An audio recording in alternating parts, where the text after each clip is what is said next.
Welcome to my podcast, Spiritual Quest, with me, your host, Reawaken Garnos, always guided by Spirit. I am very excited to share my gift with you and empower you to embrace your gift. So if you define yourself as a spiritual human being, then you've come to the right place. So prepare yourself now for an amazing journey where your soul will lead the way. Welcome to another heart-centered episode of this Spiritual Quest podcast. In my experience, the human journey can feel like a roller coaster ride with its ups and downs. It's easy to get distracted and lose sight of what we're here to create. Too often we get stuck in old emotions and limiting beliefs, which keeps us repeating outdated patterns, and we find ourselves living in the past. Where there's energy, there is life. So how can we move beyond our limitations and reawaken to our innate power? I've invited the transformational leader and founder of the Radiant Rebellion, Leandra Rose, to explore this topic with me. Leandra has devoted 20 years to studying human development and potential. She specializes in empowering cycle-breaking visionaries to release their fears, limiting beliefs, and imprints that are blocking them from becoming the leaders and change makers they desire to be. Her extensive background in psychology, somatic experiencing, and mindfulness helps her create a unique, empowering, and safe space for her clients to unlock their soul's purpose. She says that each of us holds a golden thread of the new paradigm, but some people are stuck believing they don't matter.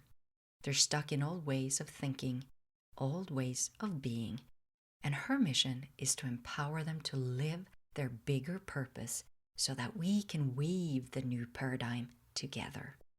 And that is my intention for this episode, that together we will release the 3D way of living and start living with love, grace, and gratitude for the life we've chosen and to create what our hearts and souls desire. I'm excited to introduce the Radiant Rebellion, Leandra Rose.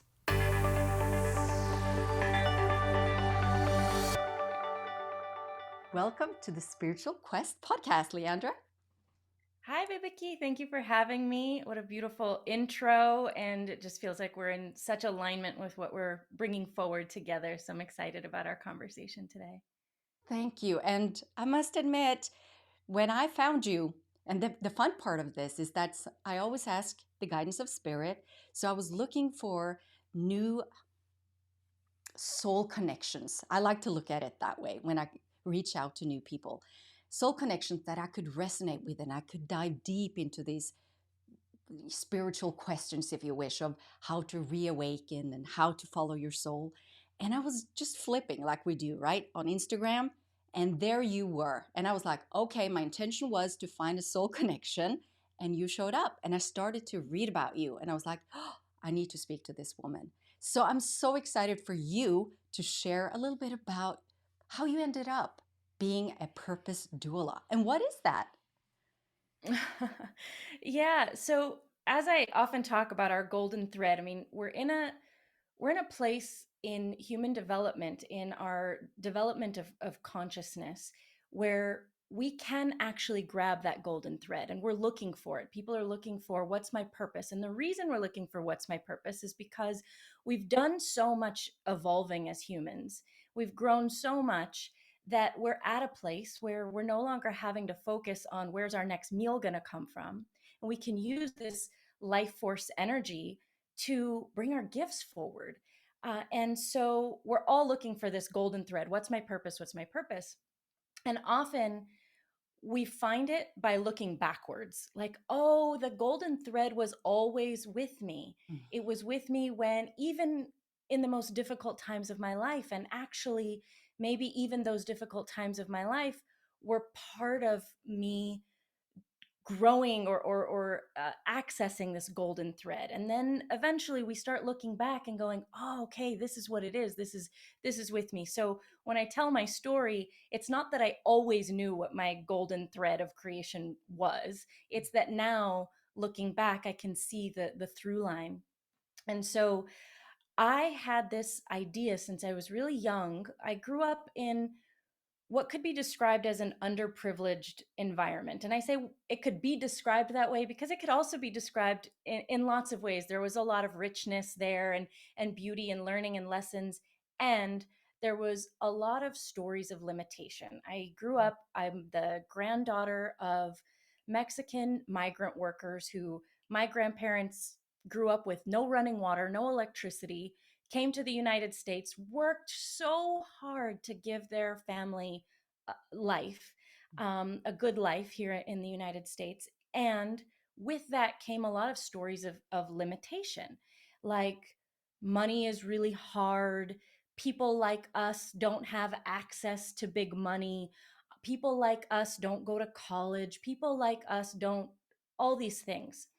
And around me and in my family and around me in the community that I grew up in, there were just a lot of these limiting beliefs and people expressing it through hardship and through addiction and alcoholism. And there was a lot of that around me. And I thought, something about this just doesn't make sense. Why would God send us here and some of us have access to riches and wealth and freedom and play and adventure and some of us don't? I don't understand this. And when I was a child, so I was looking at this and looking at like, I know that we have this spark, like I could see it inside of all of us. We all have this spark, but what happens? And I had peers that I grew up with and people close to me that were my age. And I have someone in particular who was very close to me who we, he was so brilliant. We both were. We were brilliant, bright kids, creative, happy, all the things that children are. And we both got tested for giftedness when we were around like 6, 7 years old. Turns out, I'm sorry. Would you describe what giftedness is for those who maybe are in Europe that don't know? yeah, so because we were high performing students in school, they wanted to know what our IQ level was. And if you had a certain IQ level, it qualified you to have special classes. You could go to special classes and special events for those kids who were gifted or had high IQs. So they tested us, and it turns out according to the test, I'm a few points below genius level. So I'm not a genius according to the test. Okay, whatever. But my peer was. And I just was like enamored with him. I was like, he is a genius. He's so smart. He's going to go places. This is amazing. And I thought, well, I have to work really hard because he's a genius and I'm not. But either way, we were very close up until we became preteens and teenagers. And we had similar upbringings. Like I said, there was poverty and abuse and alcoholism and things in both our families. And his journey started to diverge from mine right around preteen, teen age. And he started getting in trouble in school. And long story short, I finished high school with honors and he didn't finish school. And he ended up going to prison and I ended up going to college. And I wanted to know what happened. Where did the split happen? Because how could these two brilliant souls and one who's legitimately a genius, how did our stories diverge so much? And his wasn't the only story. There were other people that I saw when we were children. They were creative, they were musicians, they were artists, they were excited about life. And then we got older and suddenly it was like, no, the only menu of options for people like us is get really good at a trade or manual labor and hope that you make a good enough life to feed your family and be grateful for that. That was the menu of options that we had. And so I decided to go to school, to go to college and study psychology and behavioral sciences. I wanted to understand how we develop as humans that can create this kind of split. And then I also decided I'm going to be with all this wisdom that I have, I'm going to be a kindergarten teacher. And I'm going to go into the classroom and make sure that the children in my classroom are always connected to this spark, to this golden thread. I want to teach them how to hold on to that and how to know who they are and what their gifts are so that they don't have to find it later on in life. Mm.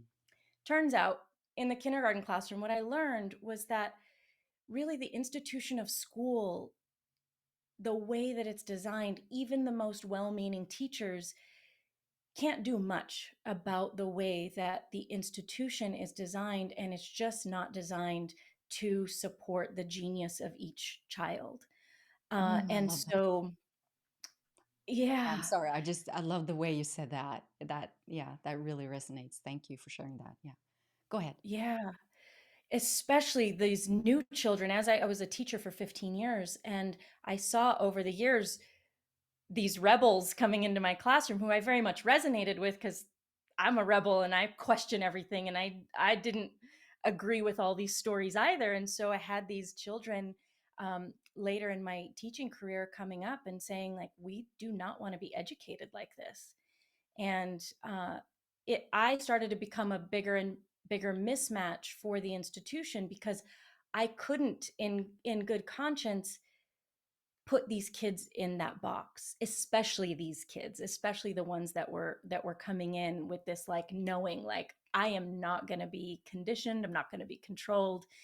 And it was like just a mismatch for them, for me, and I couldn't be one of those teachers to hold them down. And so I ended up leaving teaching about 6.5 years ago and decided to use the gifts that I have, the knowledge that I have, to help visionaries reconnect with that visionary spirit, Mm. reconnect with their golden thread, their trust in themselves, and bring their gifts forward. So I work with a lot of women who are on their journey to bringing their soul work forward through soulpreneurship and service and leadership, and helping them to dismantle the things in the way of that. Wow, what an incredible story. I mean, going from being a teacher to, to releasing that or saying that I've outgrown it. What I'm hearing you say is that your personal journey, it was the time was right, if you wish, for both the institution and you to move to a next level. And so, how would that go about you finding your mission? Did you know in that moment when you were with the with your who was, how do you say that in English, um, your principal, I guess, your employer, Mhm. how did you know that this is time for me to leave and what is my mission moving forward? Yeah, so in that time, I knew that eventually I was going to outgrow teaching. I could see it coming. So I was studying different healing modalities. I knew that I'm a healer, I'm a teacher, I'm a facilitator. And so I was studying different healing modalities and breath work, and I became certified in mindfulness meditation, and I was learning all these things and piecing them together. Okay, now how am I going to turn this into a business so that I can monetize it and replace my teaching income and leave teaching? So I had this brilliant business plan. I came up with it one spring break. I was on spring break and I came up with this business plan, and it was a 3-year plan. And I knew exactly how many workshops I needed to teach and how many clients I needed to have and how I was going to fit that into my teaching schedule and all this. How I'm going to do it was a beautiful three year plan. I come back to school after spring break and I get called into my principal's office. And I was so surreal because I had my 3-year plan and I had been a beloved teacher for 15 years. And here this woman is telling me, you're not a good teacher. You need to go back to school to learn how to manage your classroom, and you need to learn these things, and I need you to sign this document that says that you understand that your employment is determined by you completing these tasks and that you will learn how to be a better teacher. And I was in tears, like, what do you mean I'm not a good teacher? I feel like I've just done my best by these children. My heart is in it, but what is this? And so I left her office, and at first I was indignant. I was angry. I'm like, I'm going to fight this. I'm going to go to HR and I'm going to prove my case because I have a 3-year plan. She cannot fire me right now. I have a 3-year plan. But thankfully, there was a really long corridor between her office and my car. And I went through all these emotions. Probably, if I look back, all the emotions of grief and loss that you go through, the denial, the indignation, the anger, the acceptance. And by the time I got to my car, I was grateful. And I turned back towards her office. I literally took a bow and I said, "Thank you for showing me where I no longer belong. And I'm going to give her my resignation. And my 3-year plan is now a 6-week plan." I better figure this out quick. Yes. And that's how I left teaching. Wow. You know what? I must admit that when you're sharing that story, I'm reflecting on my personal story as well. I remember when I quit my job after 13 years. I've been working in the family company for a long time, and I remember promising both my parents and myself that I would never ever work for them. But then, of course, things happened in the family, and my mother got sick, and they called me. I was living in another city, and I ended up and I said, okay, I'm going to come home and I'm going to work for 1 year, only 1 year, because I've started my own career, if you wish, within the travel industry. And so I went back home and I moved into my parents' house and I started to work there. And 1 year turned into 13. I was like, what happened? And and that's I went through similar, like trying to discover what is my purpose, what is my what do I want to do, what are my gifts, because growing up and having Zarius and knowing about the spiritual realm, which was my reality but wasn't my family's reality, I thought, and hearing you're kind of weird, you don't think of that as something that you can live from or create a career by, right? And so I remember going through a lot of emotions, and the company was sold because neither my brother or I would take over the company, which of course broke my father's heart in that moment. But I was so set on that is not my path. I'm sorry, but I have to follow my path. And so I remember I was just giving birth to my second daughter. So I went out on maternity leave. And when I got back, the company had been sold, and I come back and they had completely stripped my position, and it was just, and my office was gone. Everything was like I was back sitting where I sat for that first year doing, that work that I did the first year when I was there. And I just said, what is this? And I go, there must be a reason for this. And that's when I kind of opened myself up to the guidance of spirit and Zaris. And I said, please, please, I was desperate, of course, please help me. Please help me see clearly what is the meaning of what's, unfolding here. Let me follow my heart. And I found that spark inside again. Like I didn't know what it would bring me, but I just knew that stand up for yourself. And to be honest, these people that was now taking over, that was running the company, were all men.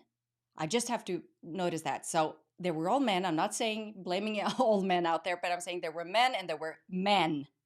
And so when I walked in there, there was 4 men sitting there. And I remember, and I said, okay, took a deep breath and I just laid it out there. I just shared, I feel that you don't want me here. And I just laid out all my feelings and, really deep emotional feelings of how I felt coming back, and they're stripping me of everything that I've done for 13 years, like I had no value. And it was just, so I felt like they wanted me out of there. And I said it, you want me to leave, but I'll give you, that's okay, because you don't have to fire me or try to fire me, because they couldn't fire me. I had a job there and I've done a good job for 13 years. But I said, but I'm leaving today and I'm not coming back. That was on a Friday.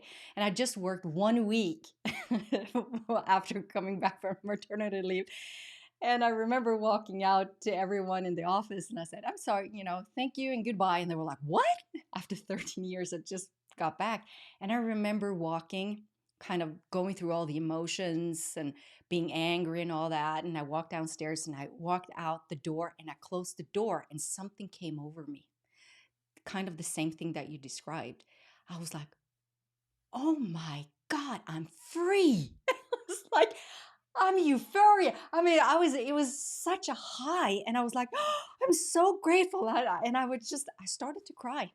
I started to cry. I was like, I'm free. I'm free. And that feeling, I don't think I've felt that feeling since that time because that was the shift, the transformation of how I looked at myself as somebody being stuck and somebody with potential that could live and prosper and follow my heart and soul and discover what was my gifts and start to embracing that. I felt so incredible. And I just had my second child and it was just such an amazing feeling. I just wanted to share that story with you, Leandra, because I think many of us that's been on this spiritual path, we look for the signs before, or we want a sign like go this way or do that, and that it will bring us the knowledge before we've jumped or leaped into faith, if you were showing faith.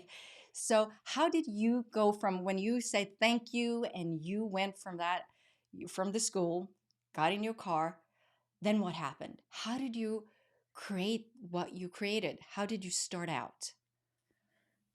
So, yes, speaking of leaps of faith, so I left teaching and I had a boyfriend at the time who I lived with, and I shared with him, okay, I'm leaving teaching. I don't obviously have a viable business yet because I had a 3-year plan, and he said, you know what, that's okay. I'll help you. I'll support you while you go through this. And that felt really good to my ego, like, oh, my fearful parts, like, oh, okay, I have someone who's gonna help me, who's gonna take care of me. And then spirit said, that's not the way. That's Oh, wow. not the This is not the partnership for you. And spirit guided me to leave the relationship that I had been in at the same time that I was leaving teaching. So, like, change my whole life. Wait, no, I can't. No, I can't leave teaching and leave this support system. And it was just this really strong nudge. And it was very much like when you said taking a leap, that was really the leap, was like, I really get to release this codependence, is really what it was, and go out on my own. And I have no idea how this is going to work because I don't have clients yet. Um, and so I left him and we had been living together. And I'm like, where am I going to live? I don't Mm. even know where I'm going to live. Somehow, in my network of people, there was someone who had a Malibu beach home that was empty. And I asked her, I just left my boyfriend. I don't know where I'm going to live. Can I stay at your place for a couple of weeks while I figure out what my next move is? And she's like, absolutely. The house is empty. We'd love to have you there. Just go, go be there. So a couple of weeks turned into 6 months. This family gifted me this home. And what I wanted in that time, what my ego wanted in those 6 months, was to start making money right away.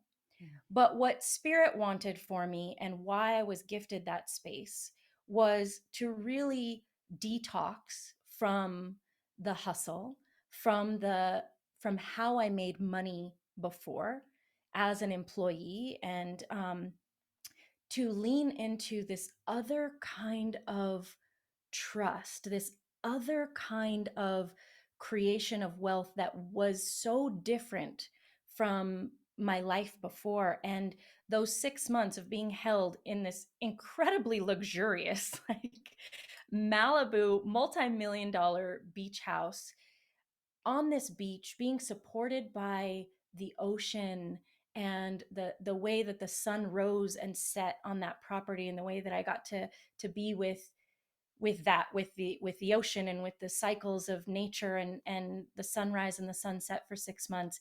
it wasn't so much about, okay, this is go time, here's your business plan. It was really a time of detoxing and releasing and releasing and learning to trust and learning to surrender.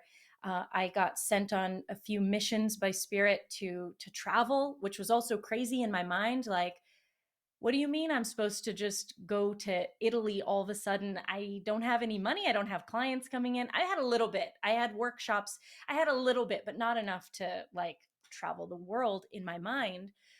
But there were all these things that spirit was leading me to, and it was a real time of learning to listen and follow and trust. And I would follow these nudges and be massively supported, and gifts would come in, support would come in, people would come in, money would come in ways that I didn't expect. And that was that 6 months that I got to be there. That journey was really about that.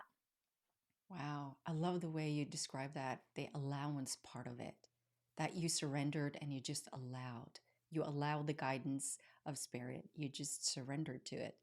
And once again, I'm reflecting that our stories are so similar. They're different, but we have these points, these touch points. And I remember I got I when I quit my job, it was not a very good time for, I just got my second child, and my husband had just lost his job. They were, I don't know how you say it in English, but refiguring out, how the organization would work. And he was one of the last ones in, so we had to go. And so I remember, and we just had bought our new apartment, and it was an expensive apartment. And here I come home, and I said, well, I quit my job. 13 years, and I quit it so you're not receiving any benefits from the state here in Norway if you quit your job. But I couldn't depend on that. I had to be free. I just knew that I had to do this for me. I had to be free. And I felt like maybe I'm the one who needs to kind of tear the bandage off. Is that what you call it? Like just rip it off and be in the pain if you wish. Just stand there and use your power, because that's when I get active. It's like something reacts in me, not fight and flee. It's like, okay, you need now to step up. You need to be there for yourself. You need to trust yourself. You can do this. It's sort of like something that happens within me.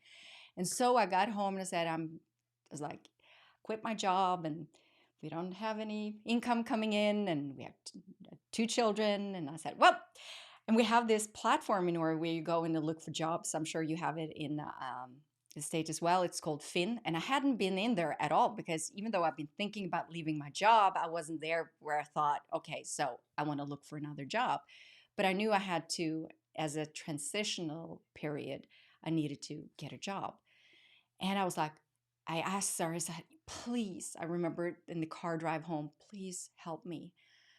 I surrender. I've done this. I'm so ready. Please now just guide me in the right direction.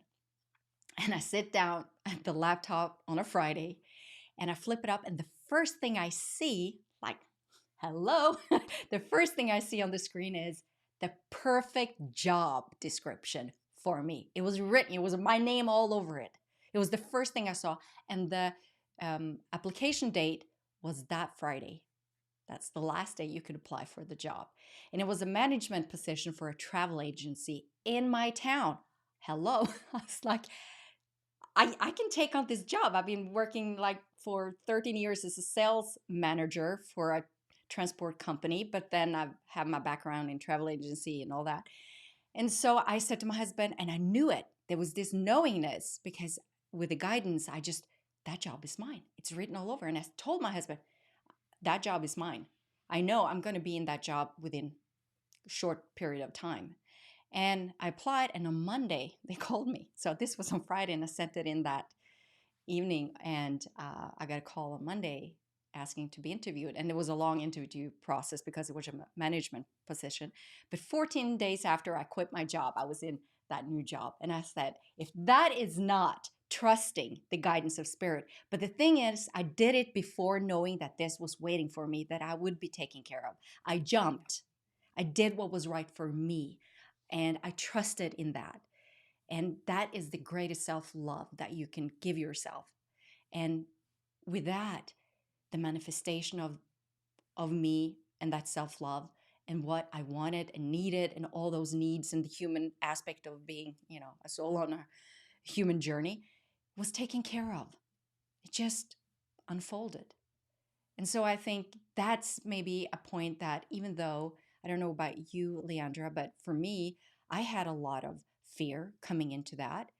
Also, that's why it took such a time, and it took something like this to happen, like coming back to work and not having my position there anymore. It really needed to push my buttons, if you wish, somehow, because I wouldn't have done it otherwise. I would have brought, I know myself, I would have used a long time. So what about you? How did you get to know yourself even better going through this? Did you find Hmm. any new strengths, new gifts that you now use or you're aware of?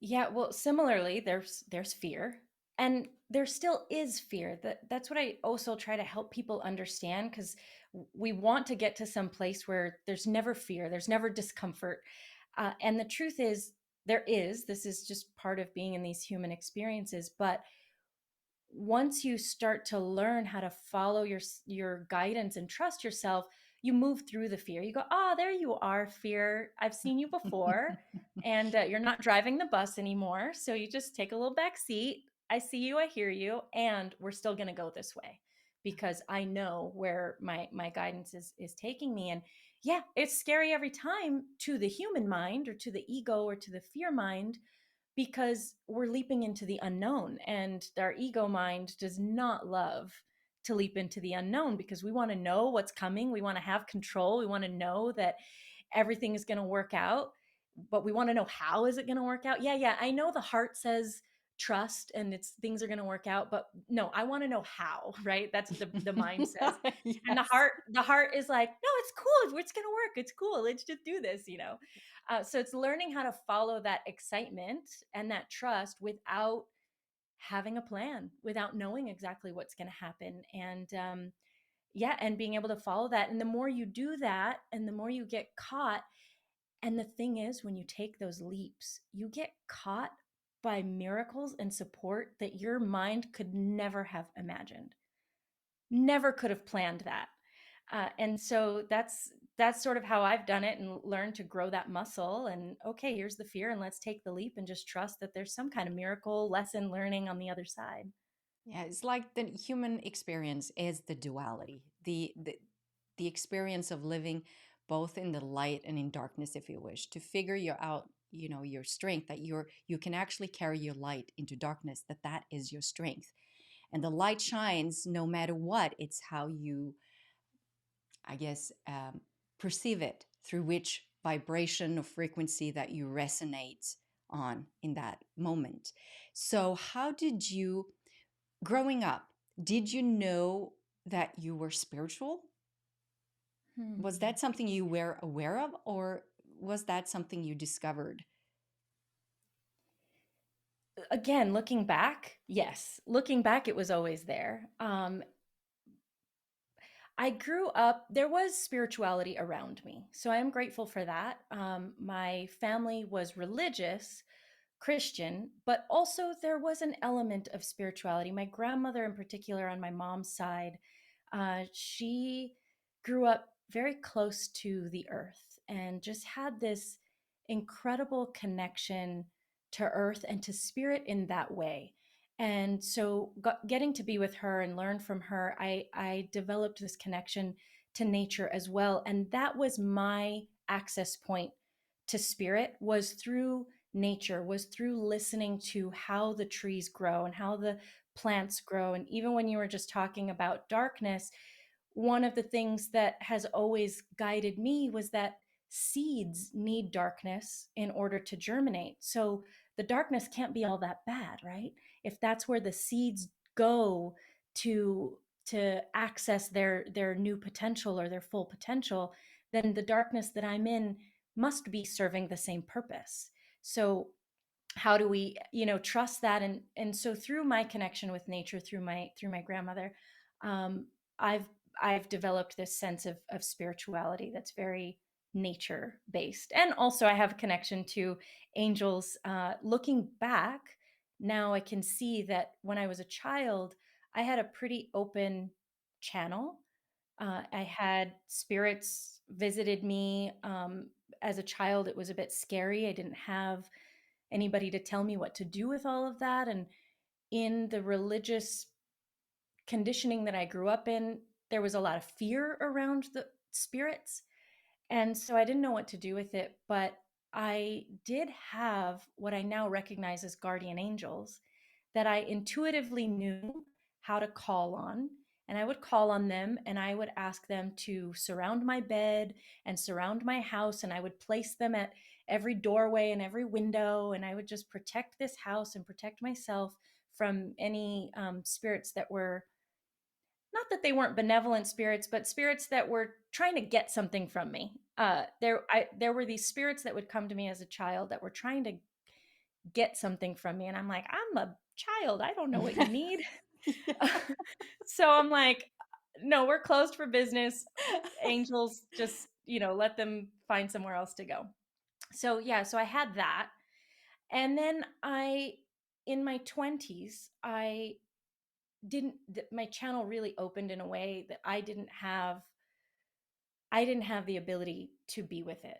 I At that time I was suffering from depression and anxiety in my life, and I didn't have a lot of positivity in my life. And so when your channel opens and you don't have a lot of positivity in your life, well, what your channel ends up attracting is a lot of negativity. And so I didn't know what to do with that. It was really intense. And so I just asked God, I don't know what this is. I don't want it. Close it. And it closed. And I went through, yep. So I went through my own journey and over my 20s and the personal development that I did. Now on the other side, I'm 40 now. On the other side, I'm able to open my channel and be more in control of it. Like I know how to open it. I have boundaries, spiritual, emotional, energetic, physical Yes, boundaries yes, that I yes. didn't I didn't know when I was in my 20s. I didn't even know the word boundaries. I didn't even know what that was. No one around me had ever spoken of boundaries. So it was learning how to have my own boundaries and be able to now access that part of me and allow my connection to spirit and who am I willing to speak with and who am I not willing to speak with and what am I willing to speak with you about, just like I do in my personal life. I decide who I speak with, who I go on a podcast with, what kind of conversations I'm open to, right? And so in the spirit world as well, now I have more control over that. So I'm so happy and glad that you're sharing this because I think that was maybe the greatest lesson for me as a channel, that when I was asked by Zarius to open myself to my gift and channel their messages and be like what people would call a trance medium, which I allow them in, and I kind of carry their essence and their vibration, and so they're using my vessel or my body to and my mind to facilitate or to bring their messages forward. That was pretty scary. And I thought, for me, because I didn't know anything about it, I didn't even know it was a label or a name to it. And so the only thing I knew that, okay, you want to come in. And I remember, and I asked him to practice with me. So I would sit and do my meditations. And I would, as I was deep in meditation and I cleared my channel, I cleared all my chakras, and I was kind of purified, if you wish, in my own skin. So I was pure and clean enough for them to come in, and I remember he came in and we just practiced how it felt so I could separate my energy from their energy.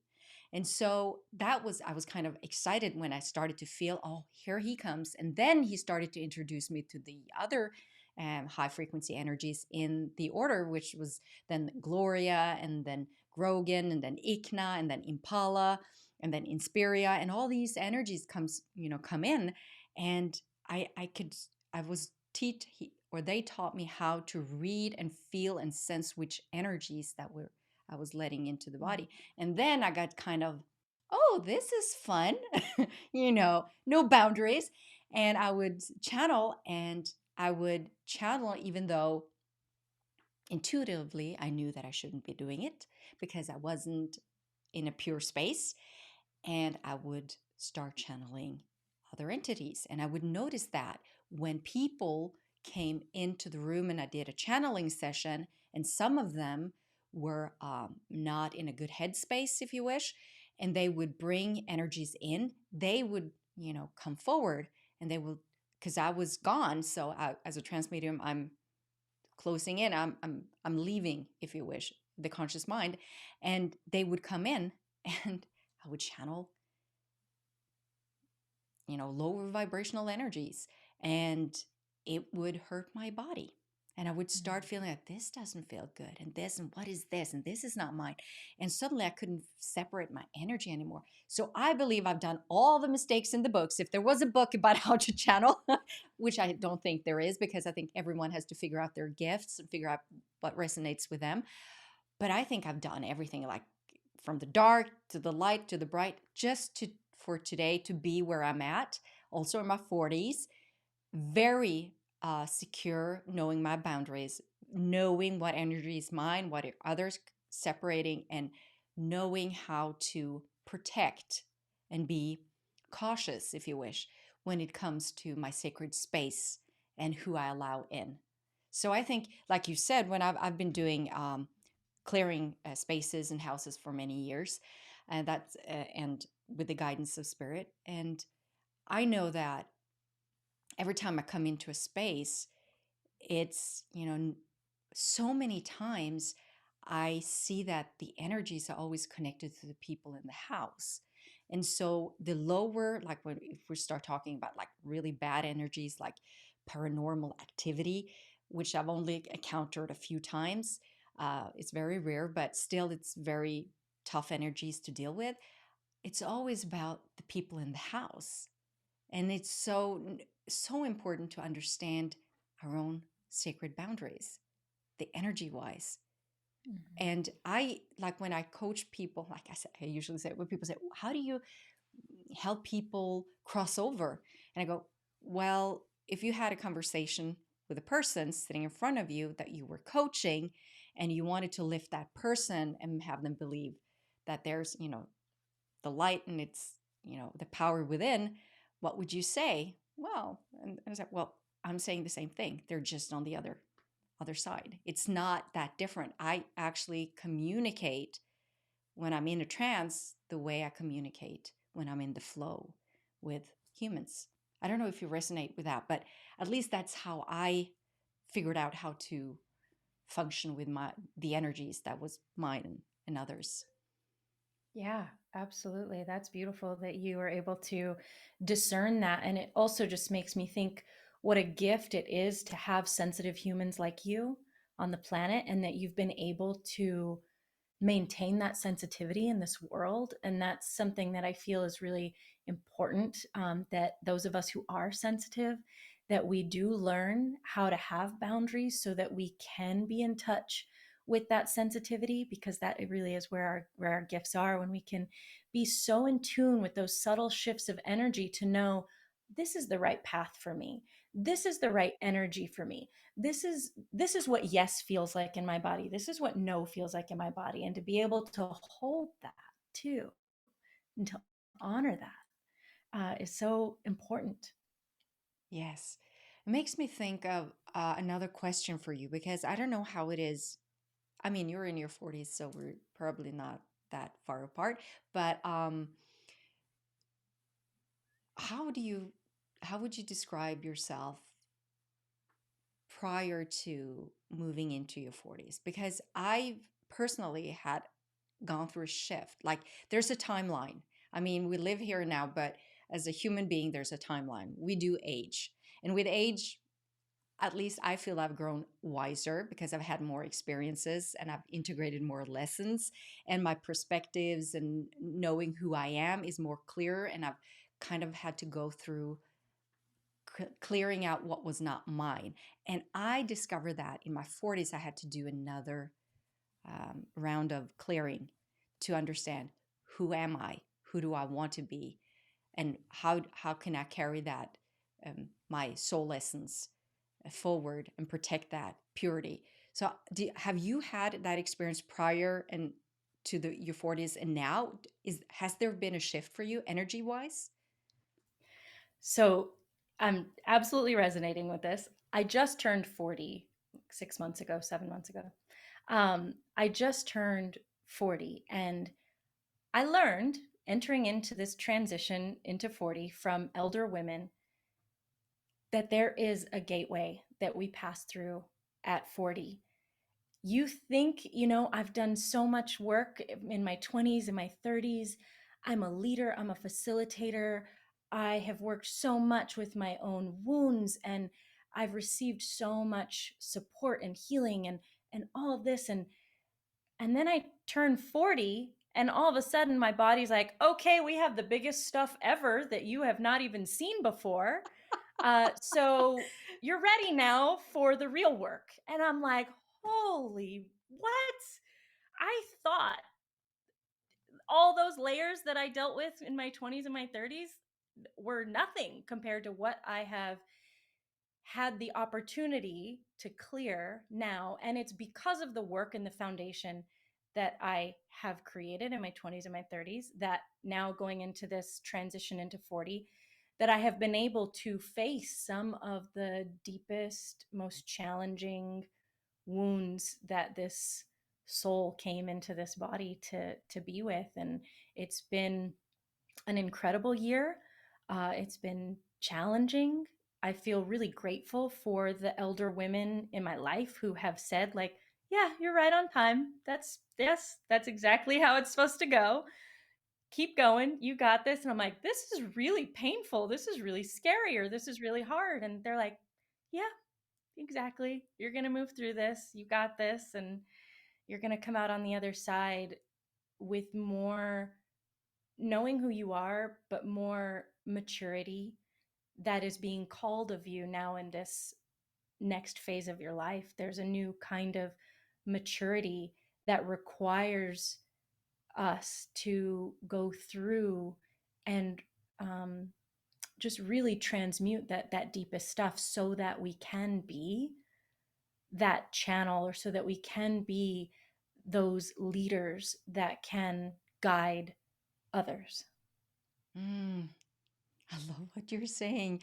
I mean, I resonate so much with what you're saying because when I turned 40, which I am further away from you, I'm actually 7 years older than you. So hello. But yeah, I keep telling myself I'm 40. I don't know why, but I'm still 40. I'm in my 40s. But the experience of turning 40 and going through what I had to go through, like I thought, now I'm grown, I make my decisions, I know who I am. And I didn't have a clue until I turned 40. And I everything, or not everything, but there was nuances, I think you would call it in English, nuances to what I've previously dealt with, that suddenly that the deep rooted stuff just there you go. This is what you need to deal with. I was like, well, haven't I dealt with that? I thought I dealt with that. It was like, no, not in this perspective. So this is what you need to do. And I think I spent like a whole, what was it? I actually, this is, how do I say this? I had, I had the perfect, I created a work life, if you wish, for myself that I thought um, was the right way for me to do my work as a spiritual coach and doing the channeling. And I've created this wonderful group of people. We traveled the world together. I channeled for them, and I've been working for them or with them for like 7 years. And suddenly, Zarius was very much present, and I wasn't satisfied anymore, and I couldn't understand why, because I've been working on creating this, and here I had created um, part of my dream. I'm saying part of my dream, but in that moment I thought, well, I created my dream. And that was just one step of it. I've been so focused on doing that and manifesting that. And when I was there and I've manifested and I've had all these experiences, you're supposed to grow, you're supposed to evolve, you're supposed to open up for more. And I just didn't understand how. Being a spiritual coach, I know the techniques, but for me, it was like, I've seen clearly where my life was taking me. Like had visions of my life since I was a child. I knew what was going to unfold. I've seen it as visions, and everything was just blocked and I couldn't see and I didn't understand. And so I actually, Zarya said to me that you need to, funny, go on a reality show. Yes, Spirit told me to go on a reality show. Believe it or not, they did. And so I applied for a reality show after speaking to my husband and my children, of course. And it was living on a farm and just living off the land 100 years back in time. So no electricity, nothing. It was stripping you off everything. And I didn't understand why. But I understand I needed to go, that I wanted to go, and there was something that was going to unfold for me going. And so I actually got all the people that I work with, they supported me. And so I said, okay, I'm going, doing this. And I applied. And of course, there's a lot of people who apply for reality shows. So there was thousands of people. But I knew because spirits told me that this is okay, you're getting on the show. And so I did. I got on the show and I knew I was going to stay away for a long time. People would, have to go into what you call like a battle, that you had to compete with each other, like on different fun stuff, like farming stuff. And people would be sent home like every week. But I knew that, no, I'm not going home. They're keeping me there for quite a bit. And I was afraid, not afraid, but I did not want to be on one of those, something they have to do on the show. And I was one of two that never had to go out to one of these cabins that I was Spirit spared me from that. And I was there all the way to the end, to the final week. And so I didn't get to see my family. So I was away for 3 months and I lived in tune with nature. I ate organically. No, I mean, it was all pure. Of course, there was a lot of drama because they do put people together, people who do not believe in stuff like people like me, and we had to get along and we had to work together to get money to buy for some food and on the market and all that. And it was such a profound experience because I was stripped of all electricity. We had no phones. We couldn't speak with our families. We couldn't speak. There was nothing. It was just living on the farm with the cows, with the horses, with the goats, the sheep. No running water, no showers, nothing. It was just here. This is the human experience, like bare feet. And it was just such a purifying experience for me to coming back to who I'm truly am. Like nothing, none of that having to deal with other people, being a mother, all the roles we had to play. And so when I got home, I was, of course, drained. I was tired because it was a lot of hard work. We worked from early to actually survive in those times.